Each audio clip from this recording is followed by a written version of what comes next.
किसी को भी आईएएस बनना है पहले अटेम्प्ट में, बस मेरी एक बात मान लो, उससे ज्यादा कुछ मत करो तुम, गारंटी तुम्हारा सिलेक्शन होगा, गारंटी। और सिलेक्शन अगर नहीं होगा ना, तुमको 2 साल का खर्चा देंगे 30,000 रुपए महीने के हिसाब से। इस एग्जामिनेशन में इतना पढ़ना थोड़ी है, इस एग्जामिनेशन में तुम बहुत पढ़ नहीं पाओगे, इतना जान लेना। तुम इतनी छोटी सी बात नहीं समझ पाते, क्योंकि तुम्हारा मन कहता है कि इतनी बड़ी अचीवमेंट इतने छोटे रास्ते से हो जाएगी। सर ऐसे ही होती है।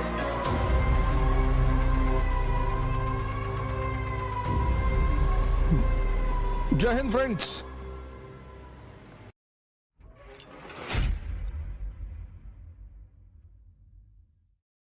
नहीं, मैं तो कहता हूं मुझसे पूछते रहा करो, क्योंकि हर आदमी ओमनीसिएंट नहीं है। मैं भी तुम लोगों से बहुत कुछ सीखता हूं। इस दुनिया में कोई ओमनीसिएंट नहीं है। तुम्हारे पास भी दिमाग है, तुम पढ़ते हो, तुम किसी पर्सपेक्टिव से सोचते हो सकता है मैंने उस पर्सपेक्टिव से ना सोचा। तो जब तुम मुझसे सवाल करते हो तो मैं भी तुमसे कभी कभी सीखता हूं। ना आने का मतलब कुछ बुरा थोड़ी होता है।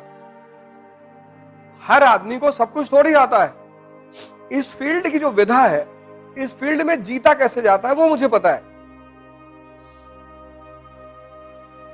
हो सकता है मुझे हिस्ट्री कुछ भी ना पता हो, लेकिन इस फील्ड में जीता कैसे जाता है, कैसे आईएएस में सिलेक्शन होता है, क्या करना पड़ता है, वो चीजें मुझे पता है बस। तो इसलिए मैं हमेशा तुम लोगों से क्लास में कहता हूं कि क्वेश्चन पूछते रहा करो। कुछ भी क्वेश्चन पूछो, कोई बात नहीं आएगा मैं तुमको सॉरी बोलूंगा, मैं पता करके आके फिर तुमको बताऊंगा, वो कोई मुद्दा नहीं। इस एग्जामिनेशन में इतना पढ़ना थोड़ी है। यहां जितने लोग तुम लोग आते हो, बस मेरी एक बात मान लो, क्लास वर्क और होमवर्क और सिलेक्शन अगर नहीं होगा ना, तुमको 2 साल का खर्चा देंगे 30,000 रुपए महीने के हिसाब से।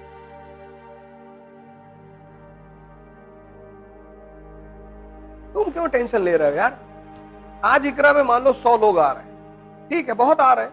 ये 100 वो लोग हैं जिन्होंने जीवन में खतरा ले रखा है कि पैसा डूब जाएगा तो, लेकिन चलो। जब तुम कोई बिजनेस शुरू करते हो तो तुम्हारा बिजनेस पहले दिन में नहीं खड़ा होता। बिजनेस का पहला चरण है फेथ। इतनी बड़ी बड़ी कंपनियां मार्केट में हैं, तो लोग उनको पास जाएंगे। जब आदमी पैसा देता है तो कहता है कि यार जिसका नाम है उसके पास चलो। नहीं, लेकिन जब तुम यहां आ ही गए हो, पैसा खर्चा ही कर दिए हो, तो मेरी एक बात मान लो, क्लास वर्क और होमवर्क उससे ज्यादा कुछ मत करो तुम। और न्यूज़पेपर, गारंटी तुम्हारा सिलेक्शन होगा, गारंटी।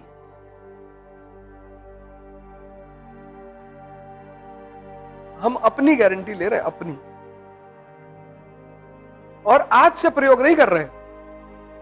पिछले 15 साल 20 साल पढ़ाते हो क्या? 15 साल से प्रयोग कर रहे हैं, 15।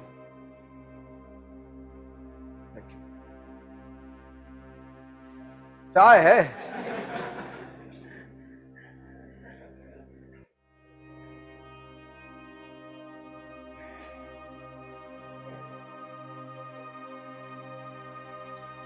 तुम सिर्फ क्लास वर्क, होमवर्क, न्यूज़पेपर कर लो, गारंटी तुम्हारा सिलेक्शन हो। ये हिंदुस्तान में जो 10, 20, 50 लोग मुझे मानते हैं, उसकी वजह यही है। किसी डॉक्टर की जब दवा सूट कर जाती है, तभी तो दोबारा तुम उस डॉक्टर के पास जाते हो। इस एग्जामिनेशन में तुम बहुत पढ़ नहीं पाओगे, इतना जान लेना। हाँ, जब तुम्हारी जो क्लास में इकोनॉमी पढ़ाई गई है वो कंसोलिडेट हो गई, हजम हो गई, उसके बाद जब तुम दत्ता सुंदरम उठाओ, अब तुम सोच के देखो, तुम्हारा नेशनल इनकम चैप्टर क्लियर है, सब पता है तुम। अब तुमने दत्ता सुंदरम की किताब उठाई पढ़ने के लिए, कितना देर लगेगा? 10 मिनट, क्योंकि सब तो समझ में पहले से है। नहीं समझे? समझ गए ना? जैसे मैंने तुम्हें पढ़ाया इंडस्ट्रियल रेवोल्यूशन, तुमने कंसोलिडेट कर लिया, हजम कर लिया, फिर किताब उठाया, कितना देर लगेगा? 10 मिनट। तुम इतनी छोटी सी बात नहीं समझ पाते हो, क्योंकि तुम्हारा मन कहता है कि इतनी बड़ी अचीवमेंट इतने छोटे रास्ते से हो जाएगी। सर ऐसे ही होती है।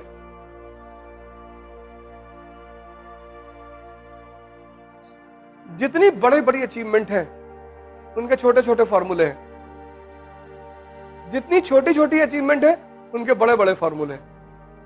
नियम है इस संसार का। यहां सबको बोलो भैया मैं सच बोलता हूं, तुमको लोग कहेंगे कि झूठा एक नंबर का है, और तुम सबसे बोलो कि मैं झूठ बोलता हूं तो लोग कहेंगे बहुत सच बोलता है ये आदमी। ये अजीब सा खेल है, अजीब सा। एनसीईआरटी में कितनी बार तुम लोगों को बोला हूं, एनसीईआरटी मतलब सोचने का तरीका, एनसीईआरटी मतलब आधारभूत ज्ञान। जितने लोग एनसीईआरटी तैयार कर लेते हैं आईएएस की कोचिंग करने से पहले, उनके फर्स्ट अटेम्प्ट में सेलेक्ट होने की संभावना 90% बढ़ जाती है। क्योंकि जब तुम्हें पता है कि लोकसभा क्या है, राज्यसभा क्या है, तुम इमेजिन करो तुम पॉलिटी की क्लास में जाके बैठे तो तुमको पता ही नहीं लोकसभा क्या है, तो टीचर जो समझाएगा तुमसे कनेक्ट हो पाएगा? नहीं होगा। लेकिन अगर तुम्हें पता है तो तुम कंसंट्रेट करोगे।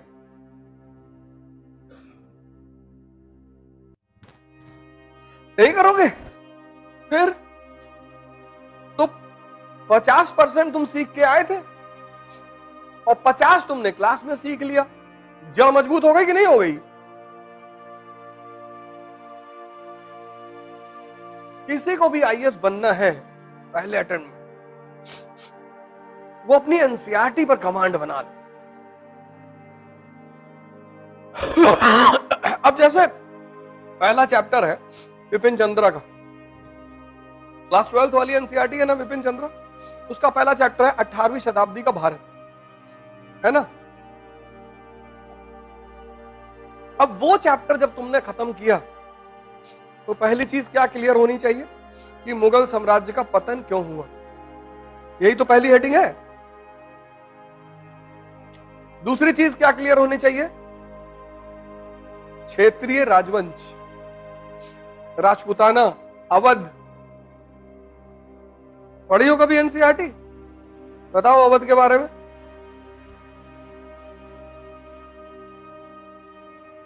तुमने पढ़ा ही नहीं। बस तुमने पढ़ा इस उद्देश्य से, तुमने इस उद्देश्य से तुमने नहीं पढ़ा। तुमने पढ़ा, मैं ये नहीं कह रहा हूं तुमने नहीं पढ़ा, तुमने पढ़ा, पर तुमने उद्देश्य विहीन होकर पढ़ाई की। तुम्हारा पढ़ना बेकार चला गया, तुम्हारी मेहनत बेकार चली गई।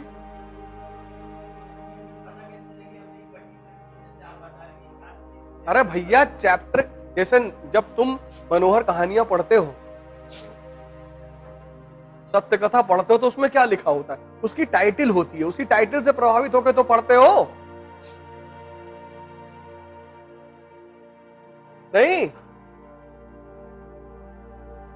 बंबई की हसीना ने हंगामा मचाया, अब तुम उसमें क्या खोजोगे कि इस हसीना ने हंगामा कैसे मचाया? दो ही चीज तो खोजोगे। किसी भी किताब की जो टाइटल होती है, किसी भी चैप्टर का टाइटल होता है, वो यही तो तुमको बताता है। जब कार्ड शादी का छपवाते हो तो उस पर लिखवाते नहीं हो शुभ विवाह, नहीं तो हर आदमी पूछे ना कि भैया काहे दे रहे हो कार्ड, तो जब कार्ड देते हो तो उस पर लिखा होता शुभ विवाह। कहता अच्छा किसका है? कहता मेरे पापा का। अच्छा अच्छा, अबे दे दिए कार्ड, पढ़ लो किसका है। अब सब इंक्वायरी करोगे? तो कोई भी चैप्टर की जो टाइटल होती है, वो टाइटल ये बताती है कि इस चैप्टर में ये चीज, अब 18वीं शताब्दी का भारत, तो किस किस स्तर पर? राजनीति के स्तर पर, अर्थव्यवस्था के स्तर पे, समाज के स्तर पे, तो पता कर लो। नहीं, बंबई की हसीना ने मचाया हंगामा, तो एक चीज उसमें क्या है? हसीना। दूसरा क्या है? हंगामा। तो अब तुम कहानी पढ़ोगे कि कैसे मचाया भाई, तो वही तो चीज ढूंढोगे। हैं? हंगामे वाले पॉइंट ही तो ढूंढोगे।